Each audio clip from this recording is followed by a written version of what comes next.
সম্মানিত ভিউয়ার্স, আসসালামু আলাইকুম। আশা রাখি সবাই ভালো আছেন।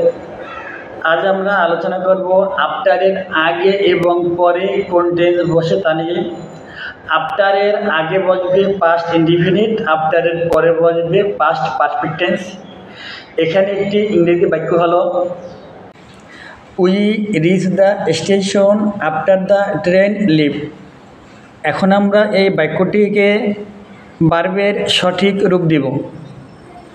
যদি সেন্টেন্সের মাঝখানে আফটার থাকে সেক্ষেত্রে তার আগে বসাবো সাবজেক্ট প্লাস ভার্বের 2 নং এবং আফটারের পরে বসাবো আমরা হ্যাড প্লাস ভার্বের 3 নং। তো এখানে মাঝখানে আফটার আছে, সেজন্য আমরা তার পূর্বে লিখব সাবজেক্টের পরে ভার্বের 2 নং। এখানে রিচ হইল ভার্বের 1 নং, রিচ হইল ভার্বের 1 নং, এর 2 এবং 3 নং হইল রিস্ট।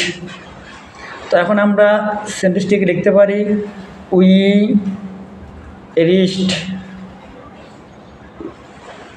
তারপর লিখব দ্য স্টেশন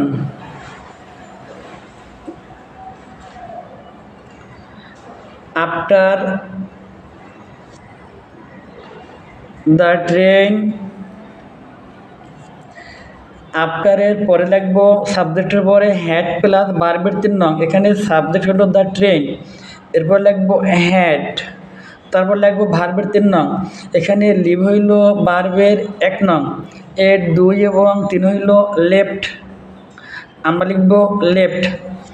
তাহলে এখন সেন্টেন্সটি দাঁড়ালো we reached the station after the train had left.